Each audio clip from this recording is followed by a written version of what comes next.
Acción Cristiana Mundial, un ministerio para llevar el Evangelio donde haya un oído que escuche y un corazón abierto a Dios. En el Evangelio de Lucas capítulo 11 versículos 11 al 12, encontramos un pasaje que dice: ¿Qué padre de vosotros, si su hijo le pide pan, le dará una piedra? ¿O si pescado, en lugar de ello le dará una serpiente? ¿O si le pide un huevo, le dará un escorpión? Con estas preguntas Jesús enseña a sus discípulos, y por supuesto a nosotros también, sobre el afecto natural de un padre humano. Pero continúa: Pues si vosotros, siendo malos, sabéis dar buenas dádivas a vuestros hijos, ¿cuánto más vuestro Padre Celestial dará el Espíritu Santo a los que se lo pidan? El mensaje es claro y nos enseña que, así como un padre terrenal no le daría algo dañino a su hijo cuando éste le pide algo bueno, de la misma manera, Dios siempre está dispuesto a darnos lo mejor cuando acudimos a Él. Esta es una invitación a confiar en la bondad divina, sabiendo que nuestras peticiones sinceras siempre serán escuchadas y respondidas con amor y sabiduría. En el escenario de la vida, generalmente cuando somos niños, contamos con un padre y una madre, quienes nos brindan protección, provisiones, afecto y guía. Aunque esto sucede de manera similar con todas las especies, es con la especie humana que se hace más evidente su importancia, y la carencia de uno o de los dos progenitores ocasiona en los niños un desarrollo dificultoso y con falencias, que a veces se arrastran durante toda la vida. Rara vez se puede ver casos donde un padre o una madre pueden ser reemplazados 100% por otra persona, pues el afecto natural que Dios ha puesto en cada especie es vital para la conservación de la vida.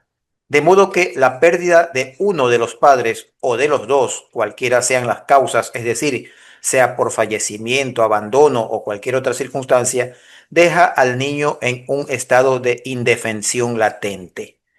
Lamentablemente es frecuente acudir a Dios creyendo que Él está comprometido a darnos lo que sea que le pidamos, incluso si va contra la ética y la moral, y aún contra los principios divinos. El problema surge en parte porque tomamos los versículos de manera aislada y no los contextualizamos. Por ejemplo, y lo voy a decir de forma breve, tomamos aquel versículo en Mateo 21, verso 22 que dice: todo lo que pidiereis en oración creyendo, lo recibiréis. Y luego tomamos Juan 14, verso 13 que dice: y todo lo que pidiereis al Padre en mi nombre, lo haré para que el Padre sea glorificado en el Hijo. Pero olvidamos que, por ejemplo, en la Epístola Universal del Apóstol Santiago, capítulo 4, versículo 3, encontramos que dice: pedís y no recibís porque pedís mal, para gastar en vuestros deleites. Este versículo es parte de una exhortación de Santiago sobre las motivaciones con las que se hacen las peticiones a Dios, invitando a reflexionar sobre la intención detrás de nuestras solicitudes. La reflexión que nos ofrece este versículo de Santiago nos invita a mirar más allá de nuestras peticiones y a analizar las verdaderas intenciones de nuestro corazón.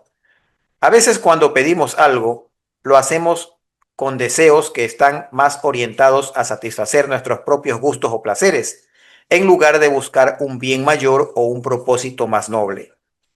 Santiago nos recuerda que para recibir es importante que nuestras peticiones estén alineadas con una intención genuina y un deseo de actuar con rectitud. En esencia, lo que hace Santiago es invitarnos a reflexionar sobre cómo nuestras motivaciones influyen en la forma en que nos relacionamos con lo divino y con los demás. Esto nos lleva a establecer una comparación con lo que lamentablemente vemos a diario, tratando a Dios como un proveedor mágico que está allí siempre dispuesto a concedernos lo que le pidamos, como si se tratase del genio de una botella o de una lámpara maravillosa en la narrativa de un cuento infantil.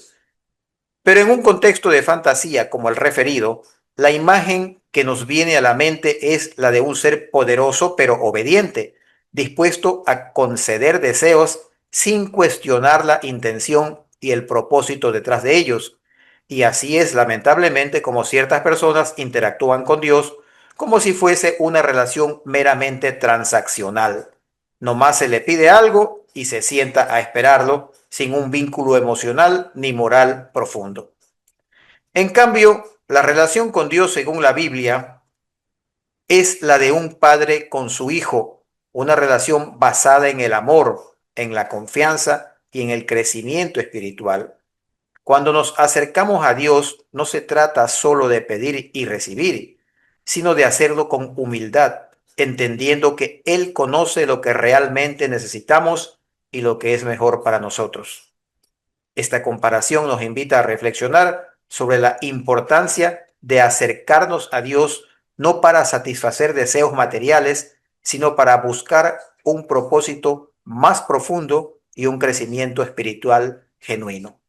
Algo que no debemos pasar por alto es la condición de usurpador que caracteriza a Satanás, pues el maligno, como también se lo conoce, es en esencia el padre de la mentira, como Jesús lo dijo y consta en el Evangelio de Juan, capítulo 8, versículo 44.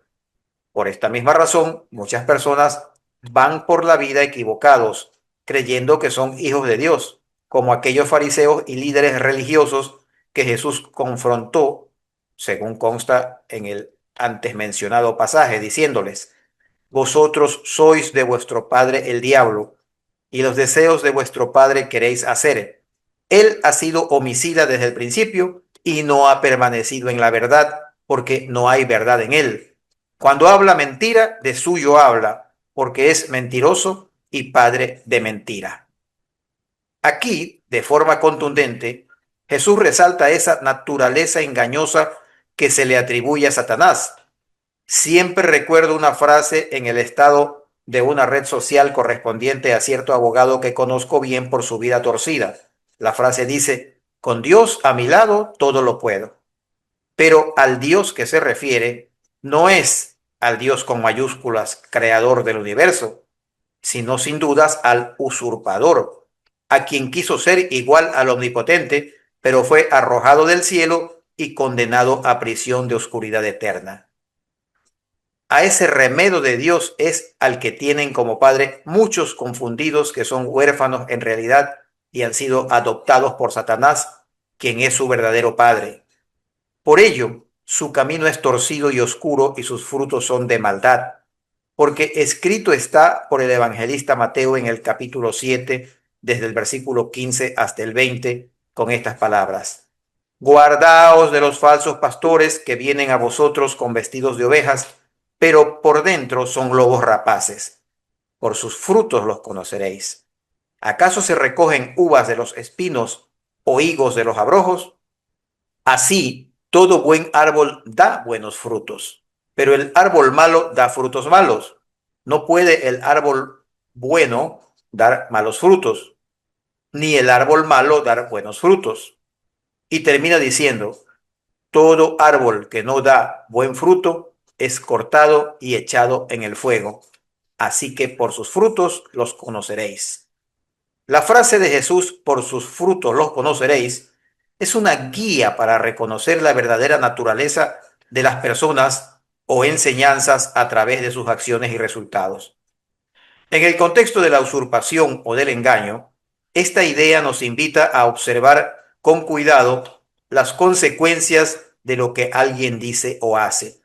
Si los frutos de una enseñanza o de una conducta no reflejan bondad, justicia, amor o verdad, será notorio y evidente que no proviene realmente de una fuente divina. Así podemos evaluar la autenticidad de quienes son verdaderos hijos de Dios o pobres huérfanos siguiendo a un padre falso que los conduce a la perdición. Finalmente, reflexionemos sobre aquella promesa de Jesús que consta en Mateo capítulo 18, verso 20, que dice: porque donde están dos o tres congregados en mi nombre, allí estoy yo en medio de ellos. ¿Cree usted que por el hecho de estar reunidos unos cuantos, supuestamente en nombre de Jesús, Él va a estar entre ellos si sus pensamientos y sus objetivos no son dignos? Recuerde que la oración del justo puede mucho, pero asimismo el sacrificio del impío es abominación a Jehová. Proverbios 15, verso 8. Oremos. Padre Celestial, nos acercamos a ti seguros de que somos tus hijos verdaderos, de conformidad con tu palabra escrita en el Evangelio de Juan, primer capítulo, versículo 12, afirmando que todos los que recibimos a Jesús, a los que creemos en su nombre, se nos dio el derecho de ser hechos hijos de Dios.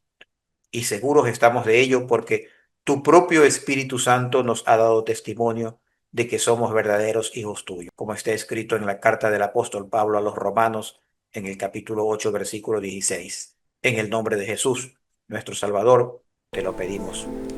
Amén. Si le ha gustado este mensaje, compártalo con amigos y familiares para que este ministerio se expanda y suscríbase a nuestro canal para no perderse futuros mensajes.